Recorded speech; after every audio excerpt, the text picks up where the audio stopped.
Good evening, everyone. My name is Gary Olson, and I have the pleasure to serve as president of one of the finest colleges you'll ever find. And I'm pleased to welcome you to Daemen College's next Distinguished Leaders Lecture. Now, we're honored this evening to have as our distinguished lecturer one of New York's most important and accomplished leaders, the Honorable Byron W. Brown, Mayor of the City of Buffalo. Now, Daemen College is privileged to have the mayor on campus to talk about how the remarkable economic growth in the city will have a positive long-term impact on our region and the state. The intent of the lecture series is to bring to campus political leaders, government officials, and members of the judiciary from all political parties on the spectrum, nationally and internationally. And recent lecturers have been Congressman Brian Higgins, Congresswoman Debbie Wasserman Schultz, former Majority Leader of the U.S. House Eric Cantor, and the Consul General of India in New York, Ambassador Muley. Each of these leaders shared very different views and perspectives on issues ranging from the American workforce, the need for additional infrastructure investment, U.S.-India relations, the Affordable Care Act, the Middle East, you name it. Now, we all might not agree on any one of these issues, but one topic that I think we'll all agree on is that exposure to national leaders and a wide range of ideas is good for our students, our faculty and staff, and for the community itself. Now, clearly, Daemen is a big tent in which all kinds of ideas can be shared with respect and interest. So we promise that'll be the same tonight with the mayor. But before I introduce our distinguished guest, I'd like to recognize some of our equally distinguished guests that are here with us this evening. First, it's always my personal privilege to recognize the most important person in my life, Dr. Lynn Worsham. We're pleased to have with us 6 distinguished members of the Daemen College Board of Trustees: Ms. Caroline Burke, Ms. Audrey Bunis, I'm not sure where they're sitting, Judge Kevin Carter, Ms. Gail Mitchell, Sister Dorothy Mueller, and Mr. Wayne Wisbaum. So maybe we can thank them for being here.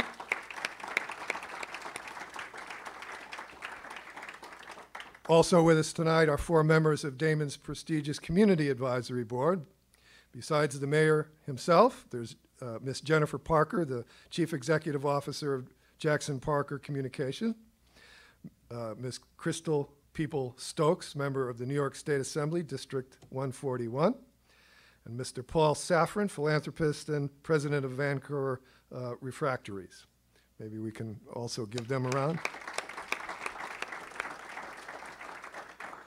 We're also honored to have another good friend of the college with us tonight, Erie County legislator from the 6th District, Mr. Edward Rath. Finally, we're delighted that the deputy mayor of the city, Ms. Ellen Grant, is in attendance as well. And joining the mayor is his wife, Michelle. So,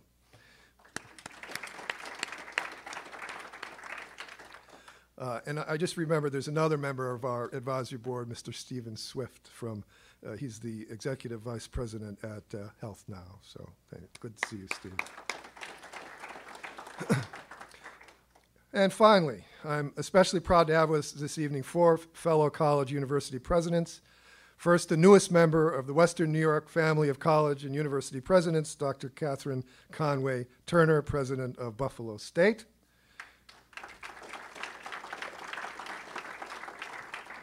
Dr. Bassam Deeb, president of Trocare. Dr. Satish Tripathi, president of UB. And Dr. Cynthia Zane, president of Hilbert College. And I hope I'm not leaving other people out.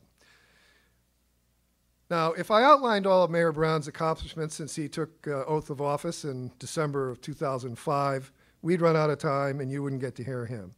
So suffice it to say that regardless of one's political party or ideology, I believe we can all agree that the mayor has helped put Buffalo on the national map of cities on the move. And as the mayor will discuss, what is good for Buffalo lifts all boats, providing economic growth and opportunities in Amherst and Clarence and Niagara and all throughout the region. So Mayor Brown, we thank you for that. I had the honor to introduce the mayor last year at another event in this very room, actually. And I remember telling the audience that the mayor has a historic connection to Daemen College. Many, many years ago, and I won't say how many, a young Byron Brown worked for the college as, of all things, a DJ in the Rat Sculler, which is now what we call Cyber Cafe. We cleaned it up a bit, I think. The word on the street at that time was he was considered the coolest cat on campus. Now, I have no doubt that that's true, but nowadays the coolest cat on campus is also called Byron Brown, but it's his son and Michelle's son. So anyway, Byron, it's all yours. Thank you very much. Thank you all very much for being here this evening. It is indeed a pleasure to be with you and to see all of you after a long holiday weekend and the start of school for many students, including Daemen College students. I feel so fortunate to be here. The same feeling I have about serving as mayor of the city of Buffalo, or as the lieutenant governor recently introduced me, as the mayor of the hottest city in America.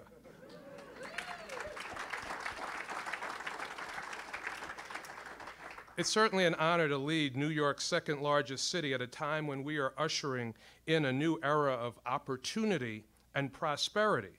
Before I go on, though, please join me in recognizing Daemen College President Gary Olson.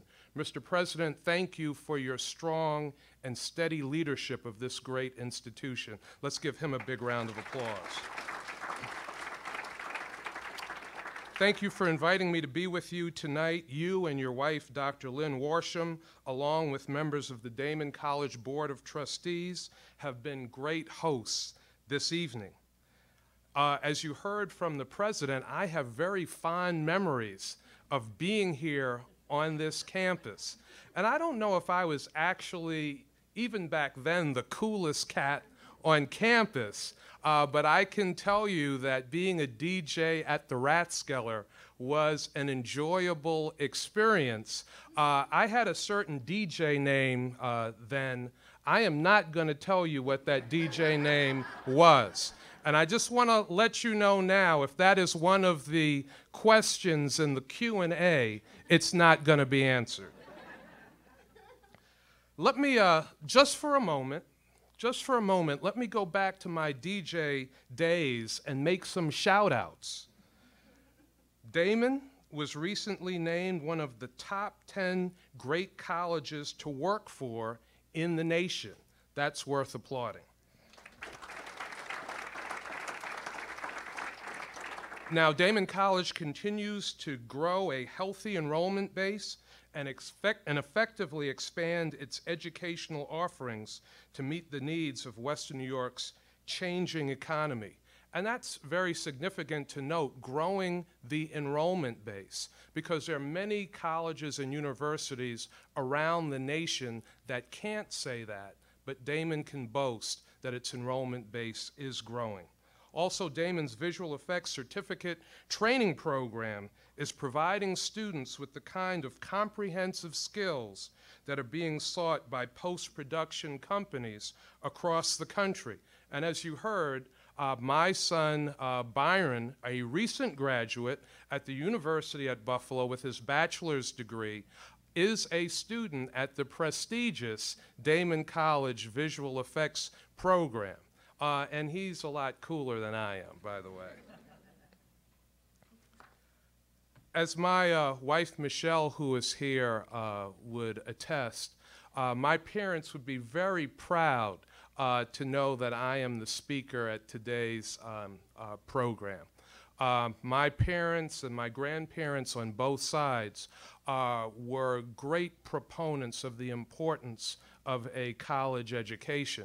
And in fact, my maternal grandfather, George Kernan, an immigrant from the small Caribbean island of Montserrat, I remember so many days. We lived in a double house. My grandparents lived upstairs, And I remember him talking to me and reinforcing the importance of education and the power of education and hard work to transform lives and move people to a place of opportunity. Well, that's what our institutions of higher education are doing in this community. Higher education institutions are a critical partner. You are transforming lives in Buffalo, and you're helping us to prepare the workforce of the future while contributing greatly to the economy and providing top quality, affordable education opportunities. Our college and universities provide this community with $3.2 billion in annual impact on the regional economy. So tonight, I again want to thank all of our partners in higher education. You heard the presidents who are here mentioned, but I think it's worth mentioning them again for the great job that they do for this community. University at Buffalo President Dr. Satish Tripathi, who is also the co-chair of Governor Cuomo's Regional Economic Development Council. Dr. Catherine Conway Turner, president of my alma mater, Buffalo State College. Trocaire College President Dr. Basim Deeb, Hilbert College President Dr. Cynthia Zane, and the Dean of the SUNY Empire State College, Nan DeBello, who is with us today. Let's give them all another round of applause. I also, again, want to recognize my colleagues in government because I know the kind of time and energy that is committed to this work. I want to recognize State Assembly Member Crystal Peoples-Stokes, who is my Assembly member and doing a tremendous job, not only for the people of Buffalo and Western New York, but for people all across the state of New York. Let's give her another round of applause. And Erie County Legislator Ed Rath, who I serve on the Erie County Industrial Development Agency board with, who is a real proponent of economic development, not only in Amherst, but through the region and Buffalo as well. Let's give Legislator Rath another round of applause. Former President and Grover Cleveland, then Mayor of Buffalo, once said, "I speak to you today not only as the Chief Executive Officer of the City of Buffalo, but as a citizen proud of its progress and commanding position." More than a century later, I proudly echo these same words. Our story is a story that I love to share. Buffalo is on the move, and we're building on the progress every single day for our city, our region, and our state. Back in 2006, I came into office confronted by many challenges created over decades. Buffalo was a much different place. Commercial growth was stagnant, taxes were high, our credit rating was low. Our city was under the authority of a hard control board. At the same time, our nation was in the depths of a deep recession. It reminded me of the famous question posed by Langston Hughes in one of his poems. What happens to a dream deferred? Does it dry up like a raisin in the sun? I knew after years of disappointment, the people of Buffalo had the toughness to overcome. I set out to change the course of Buffalo and focused on three guiding principles: strengthening our city's finances and economic environment to create jobs, improve our residents' quality of life, and ensure greater efficiency and accountability in the delivery of city services. We embrace these core principles enthusiastically, and we achieve success. Today, there's over $4.4 billion of economic development in the city of Buffalo, which over the next few years is expected to create over 12,000 new jobs. Let me say that again. Over the next few years, more than 12,000 new jobs coming to the city of Buffalo. We put strategies in place that enabled our city to turn the corner in a number of critical areas that positioned us for future prosperity. We're out from under a hard control board now. We've improved Buffalo's credit rating to its highest in history. We have an accelerated permit process, and we've reduced residential taxes by almost 16% and commercially by almost 30%. Thank you. The visible signs of progress are everywhere. This isn't pie in the sky. This is cranes up in the air. And every citizen in Buffalo and beyond will benefit from these remarkable accomplishments and investments.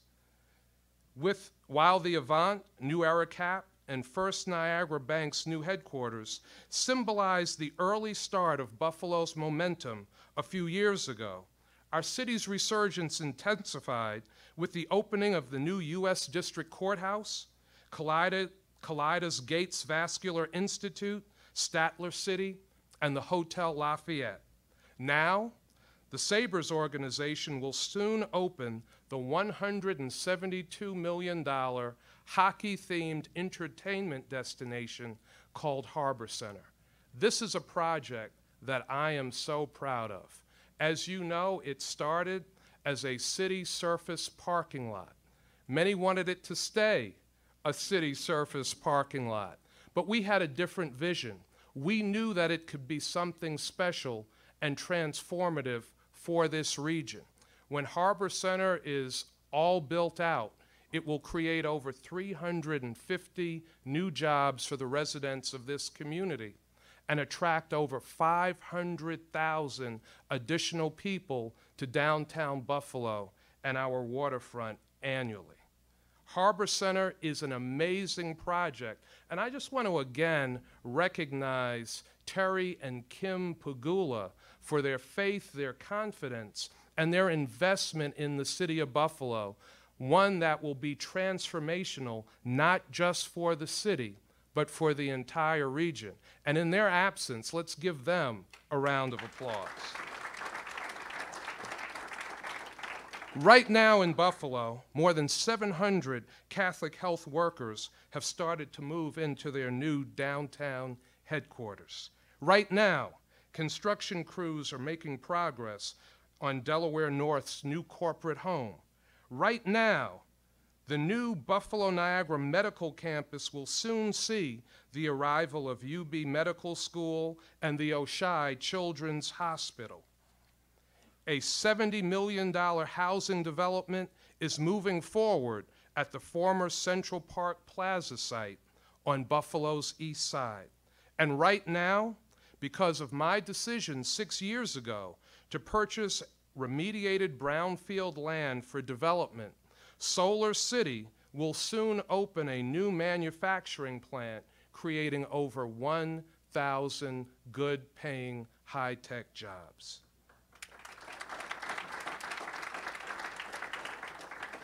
This is one of many projects that will benefit from Governor Andrew Cuomo's Buffalo Billion. This is the type of collaboration that we are promoting at all levels of government and other sectors of our community.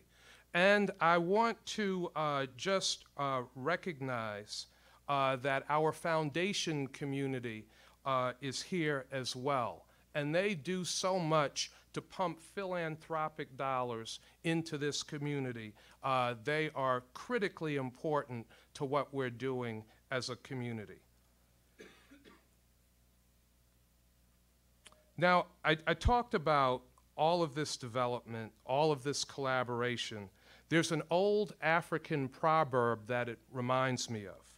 Many hands make light work. What that means is if people work together, they can lighten each other's load and get more done. And we have to just remind ourselves of that in this community. And it's happening in this community with more and more different sectors working together closely. And that is one of the major drivers of the progress that we're seeing in Buffalo and Western New York. So I want to thank all of those partners for what they do. I mentioned the foundation community. I didn't see her initially, but I want to recognize Clotilde Dedecker, who is with us, and thank her for the great work that she's doing in our community. Clotilde recently assembled a group of national foundations to come into Buffalo to look at mission-driven projects in this community, which could potentially pump tens of millions of foundation dollars into the city of Buffalo. So Clotilde, thank you for your great partnership. And right now, there's new investment in just about every section of the city, every month, every week, every day, and our success is really getting noticed. Recently, a new national survey ranked Buffalo in the top 10 of American cities with the highest quality of life. No surprise. Our new Buffalo, with its diverse and vibrant neighborhoods, has a lot going on. We've invested over $35 million in our parks citywide since 2006, sprucing up pools, playgrounds, basketball and tennis courts, as well as improving park shelters. Major neighborhood investments are underway, like the new polar bear exhibit at the Buffalo Zoo and the all-season water feature at Martin Luther King Park. Cars, yes, cars, are returning to downtown Main Street, creating opportunities and jobs. When Main Street initially saw the light rail rapid transit system go in, it essentially killed retail in downtown Buffalo.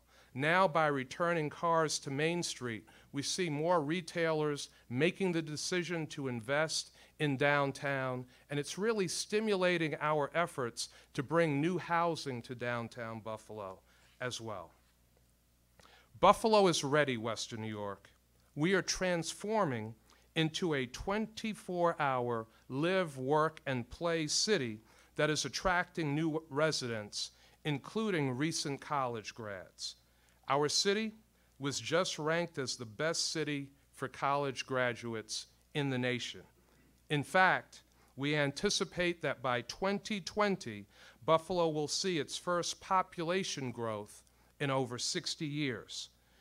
With more people comes a need for more housing in every part of the city. This year, I set an ambitious goal of creating 1,300 units of new housing in and around downtown Buffalo by 2018. We want people who are working in Buffalo, particularly the new job holders, to purchase property and live in our great city.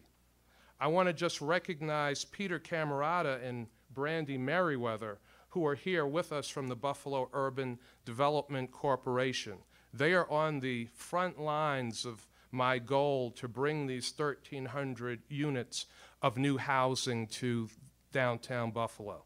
We just recently partnered with the state for something called a preservation-ready survey, which provides information on over 570 properties and the tax credits that are available for the preservation of those properties. We are already seeing people making significant investments in historic properties in the city of Buffalo, and recently we just selected 3 projects for additional funding for development in downtown Buffalo.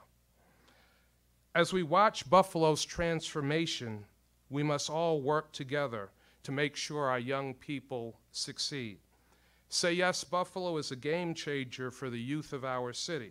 I mentioned Clotilde just a little while ago. One of the first people that I heard about Say Yes from was Clotilde Dedecker. And when she told me about the program, I said, how can I sign up?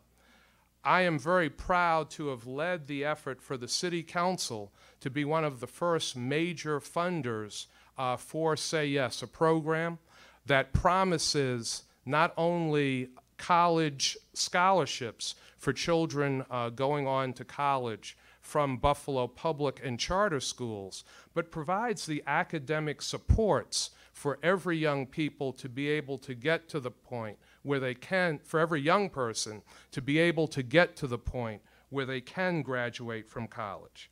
I am thrilled to see that the number of Buffalo Public School graduates applying to 2- and 4-year institutions in just 2 years of Say Yes Buffalo being in our community, increasing by 13 percentage points in 2 years.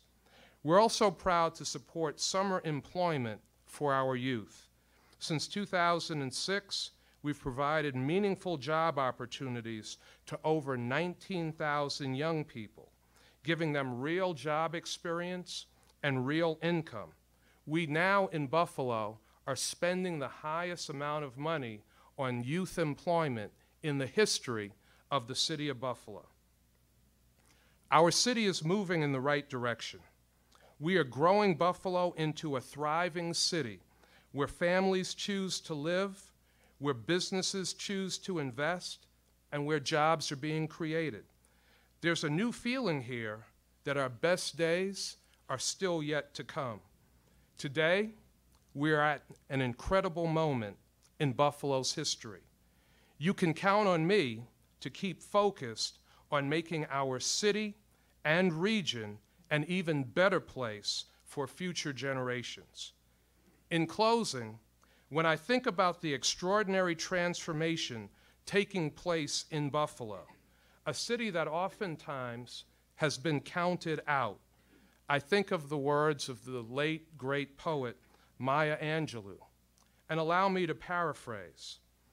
You may write me down in history with your bitter, twisted lies. You may trod me in the very dirt, but still, like dust, I'll rise. Just like moons and like suns, with the certainty of tides, just like hopes springing high, still I'll rise. I rise, I rise, I rise. May God bless you, may God bless Daemen College, and may God bless the great city of Buffalo and all of Western New York. Thank you all very much.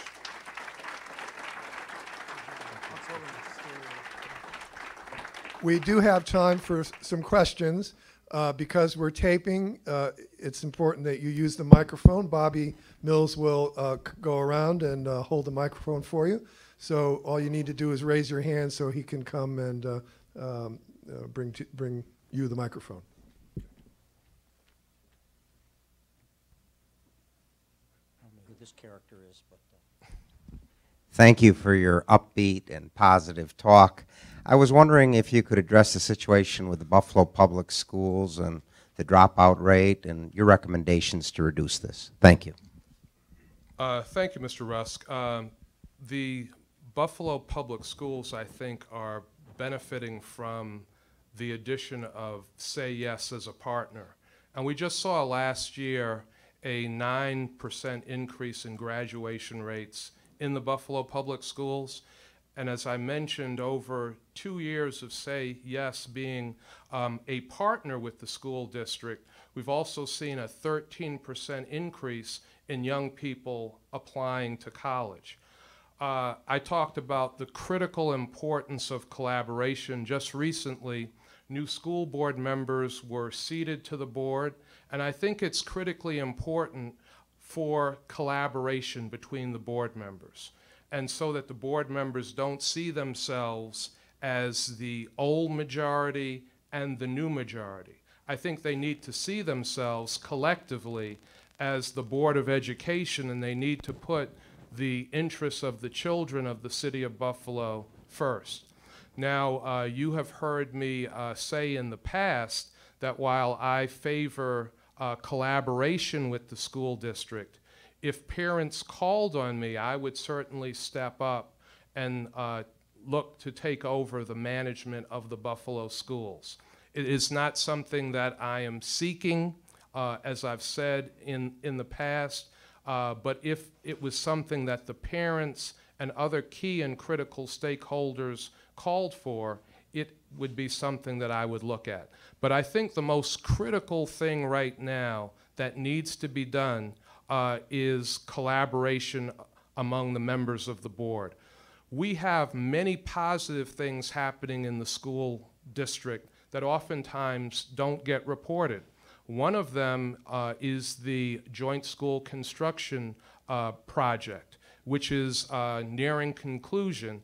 It will be completed this year after 11 years of the reconstruction of the Buffalo Public Schools. In that 11 years, 48 school buildings have been reconstructed at a cost of over $1.4 billion.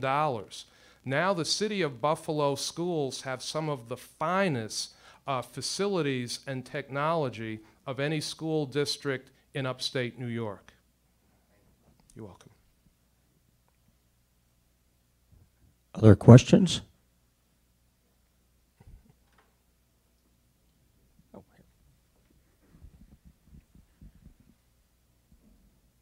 I believe that the Buffalo Public Schools had, at least historically, been embracing the charter schools as a source of perhaps innovation and ideas. There's also a very strong argument, though, that the charter schools are draining resources from the Buffalo Public Schools, the regular schools. Could you address that issue? I think there has to be a balance. There has to be a mix of support for traditional public schools and charter schools, which are public schools. The new board members that have been recently elected to the Buffalo Public Schools are major proponents of charters. And as you've indicated, previously the school district, the school board have added support for charters while still focusing on the needs of the majority of children that attend the traditional public schools. I think, again, the collaboration is key. I think the new board, if they force too many charters into the district, that could be detrimental to the district. When students go to the charters, it does take money out of the school district and out of the traditional public schools. So again, I think there really has to be a balance. I think too many charters too quickly could be disastrous for the school district, but also I think you see parents in the schools, many who have children in failing schools, who are looking for alternatives. They are looking for alternatives to having their children in school buildings where they are not doing well. And one of the answers that some parents are looking at is charters. So I believe that we need a combination of both, the traditional public schools and the charters. But I think there has to be a balance, and it goes back to the point of the need for the elected school board members to work together and collaborate so that they can find the happy medium and the happy balance so there isn't further chaos in the Buffalo Public Schools. Cheryl. Hello, Mayor Brown. Hi. How are you? I normally good. see you at a Seneca Babcock Block Club meeting, so it's a different story. One of the most rapidly growing parts of our population here in Buffalo is the refugee population. We have the second largest population in all of New York State outside of New York City. Daemen has been delighted to be a part of the work with those refugees through our students and our faculty in many of our programs. And we are delighted that the New American Study is being conducted by your office. I was just wondering if you could address beyond that how you're looking at dealing with this very rapidly growing population and the benefits that they are bringing to the city of Buffalo. Well, as you mentioned, the immigrant and refugee population in the city is rapidly growing. In our public schools now, there are over 73 different languages that are spoken. The city has initiated a New Americans study to really look at the needs, the growth of the immigrant and refugee population. Where is that growth coming from?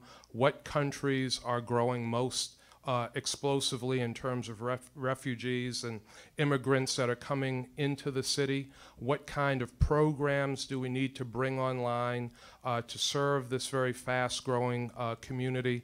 We put money aside in our most recent budget, which is in place now, to create an Office of New Americans, where we will be hiring a full-time staffer to implement the results that come back from the New American Study. We anticipate that person being a lawyer. We have funded the office in the city's law department. We're hoping to find someone who has a background working with refugees and immigrants in the law. We had one candidate that we did make an offer to. I'm going to break some news now. That candidate, unfortunately, got a major new offer from their employer after we made the offer. So we are now looking for another candidate. We thought we had the exact perfect person for that. But this is a critical area for Buffalo in particular and Western New York in general. I mentioned the fact that in 2020, we are projecting our first population growth since the 1950 census period in the city of Buffalo, and much of that growth is being fueled by immigrants and refugees. So we plan on having a very robust focus on being of assistance in attracting immigrants and refugees to the city of Buffalo, and we hope in the next couple of months we will have the Office of New Americans in place, and we will have a director selected for that position.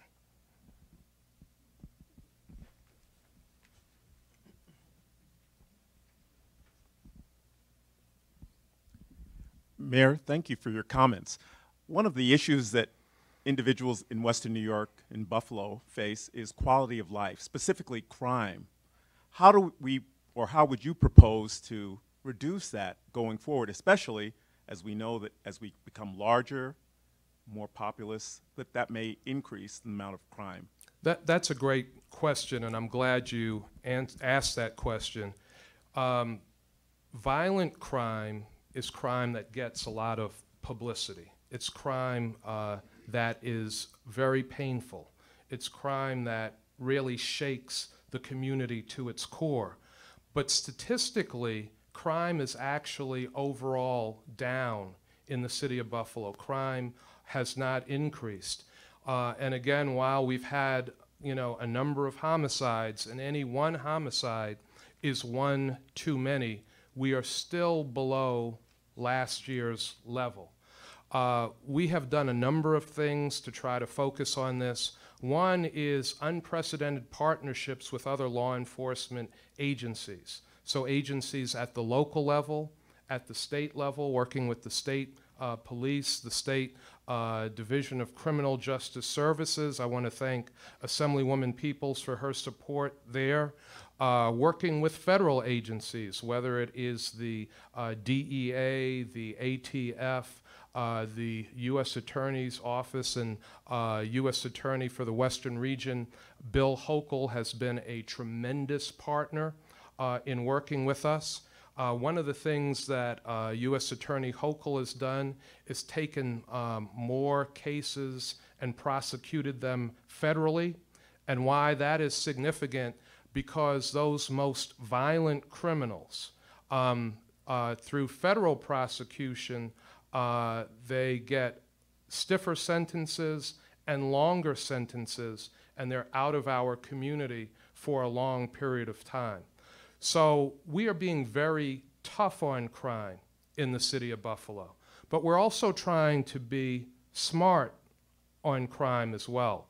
So we have worked with re-entry programs. One program that we have worked with very aggressively is something called CEO, the Center for Employment Opportunities, that provides work experiences and job placement for people who have come home from incarceration. That is critically important because if we don't focus on those types of initiatives, the potential of those individuals reoffending is great. Programs like that dramatically reduce recidivism rates, and I know that Judge Carter can also speak to that. So we have really provided those kinds of opportunities in partnership with organizations like CEO. We've also added many new technologies. So now the City of Buffalo has a police surveillance camera system, which has 210 surveillance cameras in residential areas, in neighborhood commercial districts, as well as areas to protect our homeland security. We also are testing a new technology called ShotSpotter, which gives us the ability to pinpoint where gunshots are coming from in the community, what the caliber of bullet is, and more effectively directing police to the direction where those shots were fired. So those are some of the things that we're doing. We also, over the next few years, hope to add more officers to our police department. We have a class of police recruits in the academy now, and in another few months, we'll have another 40 officers on the streets of the City of Buffalo. I think we have time for two more, if the mayor will indulge us. Thank you. You had mentioned earlier the recently announced residential development going in at Central Park Plaza, and I wonder if you could say a little more about other initiatives or ways that the city might be working with people, especially in the medical corridor area, lower income people who seem to be somewhat at risk of being displaced by the skyrocketing real estate in that area. That's a very good question. One of the things that we're trying to focus on in the City of Buffalo overall is mixed income housing. From the research of best housing practices that we've looked at in different parts of the country, communities are stronger that have a mix of housing throughout the community. So where you have low income, middle income, and upper income people that are living throughout your community in close proximity to each other. So many of the housing initiatives that we have focused on in the city are for moderate, affordable income housing projects, for workforce housing. So the housing that will go into Central Park Plaza is considered workforce housing. So while it isn't low income, it is for working people initially that don't have middle and upper incomes, if you will. So that will be a $70 million development. It will bring 600 people to the east side of Buffalo and the area that was once Central Park Plaza, and it will inject great stability into that neighborhood. It will alter the demographics of that neighborhood that will make it easier for us to bring in a new supermarket, other shops, other services for the people that live in that community. In the Fruit Belt, we've been working closely with Assemblymember Crystal Peoples-Stokes on strategies to prevent gentrification. We've been working closely with the Buffalo Niagara Medical Campus also to prevent gentrification. But we think it's critically important to focus on employment opportunity for all of the residents of our community. So in many of the projects that the city is working on, whether it's the $172 million Harbor Center or the $70 million Central Park Plaza project, we have been designing community benefit agreements that set goals for minority and women-owned business participation, minority and female worker participation, the participation of city residents, because we want to make sure that people are working. And when people are working, issues like poverty and issues like gentrification are not as pronounced, particularly if we're going to focus on mixed income housing throughout the city. Just recently, an investment group of two Buffalo developers invested in 17 properties throughout the city. All of that housing is for workforce housing. One final point that I will mention is the city, since 2006, has invested about $26 million that flows through us from the federal and state government to leverage $218 million in affordable housing development throughout the city. And those developments have gone in near to the Fruit Belt. They've gone into other areas of the east side of Buffalo, the west side of Buffalo, as well as South Buffalo. So we have a very focused strategy, not only of trying to prevent gentrification and working with other partners to accomplish that, but also in getting more city residents into employment opportunities so that they are less susceptible to gentrification and to poverty. Any other questions? I better make sure I get this one right. Yes, absolutely, Bobby. I've been very interested in the national discussion in the last few weeks about the militarization of the police. And in light of George's question, I was wondering if you would like to comment on that. I know the White House or Congress is going to review the policies of the Pentagon selling military equipment to local police departments, and I'm just curious what your thoughts are. Well, you know, again, certainly it's a balance. You know, I have great concerns about the militarization of police, particularly looking at some of those images that we saw coming out of Ferguson, Missouri. It certainly looked like tremendous overkill. The city does have some of that equipment, the city of Buffalo. Usually, we never deploy that equipment.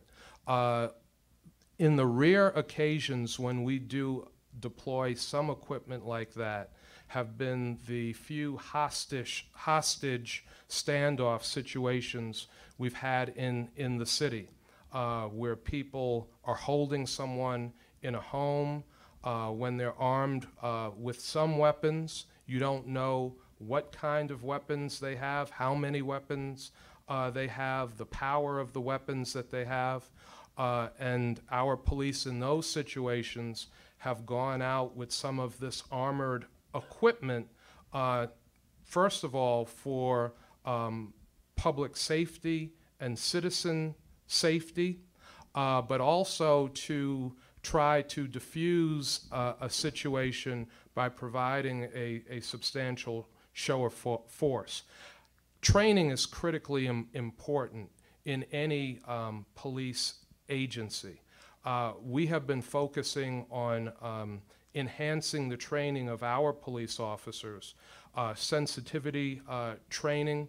With this class of new recruits that is going through our police academy, we have enhanced training. So they will be receiving sensitivity training. They will be receiving training in dealing with people who have mental illness. We were talking at dinner about, you know, increasing numbers of people that we're seeing in communities who have mental illness.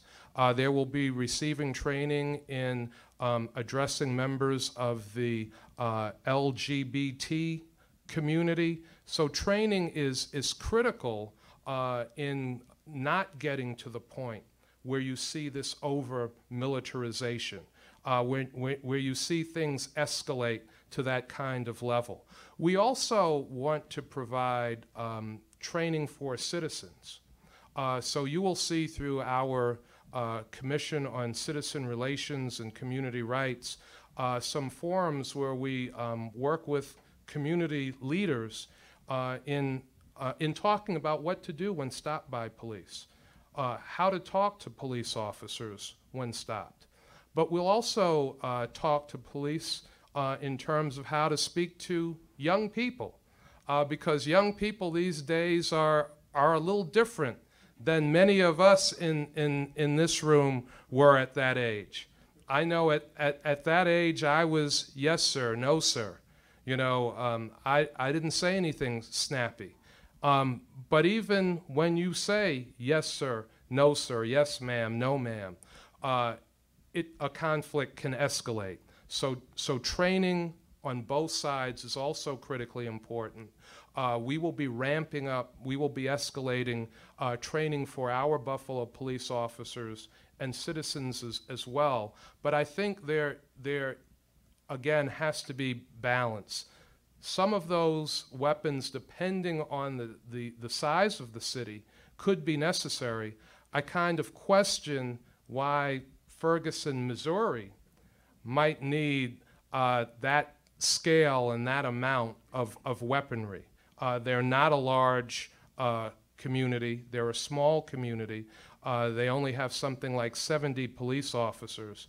So to have that kind of weaponry is pretty surprising. I can see it going to the larger cities, you know, a New York, a Chicago. That could make sense. Why smaller communities necessarily need that kind of weaponry is surprising. President Olson, if you will close the program for us. Well, do help me thank our distinguished lecturer.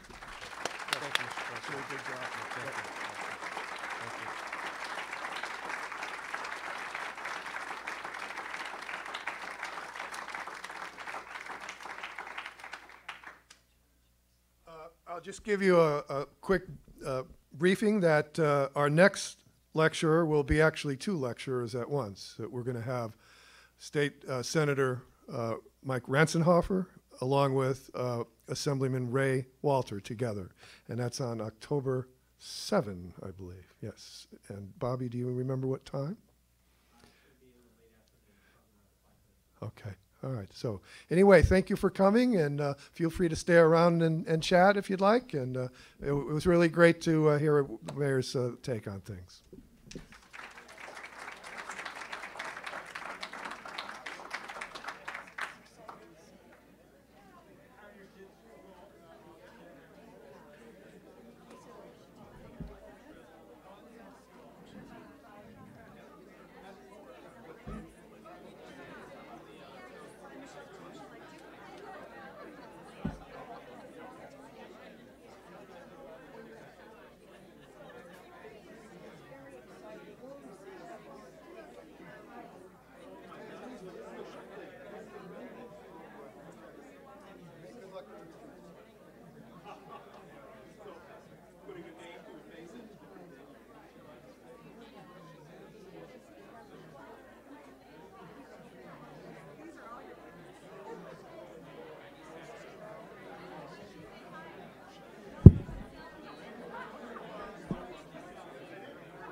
As always, a pleasure. Stop being so logical.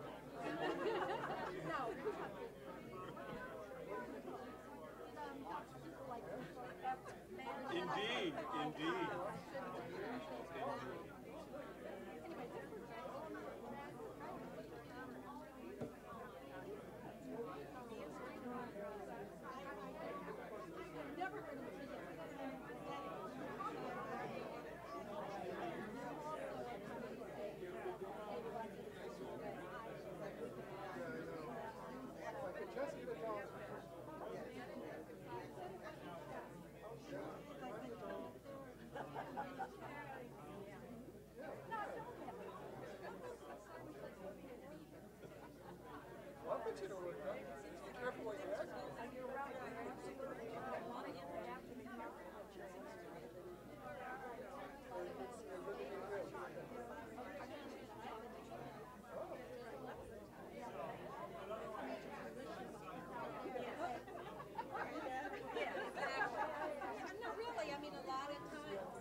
Tell him I said hello and I missed him.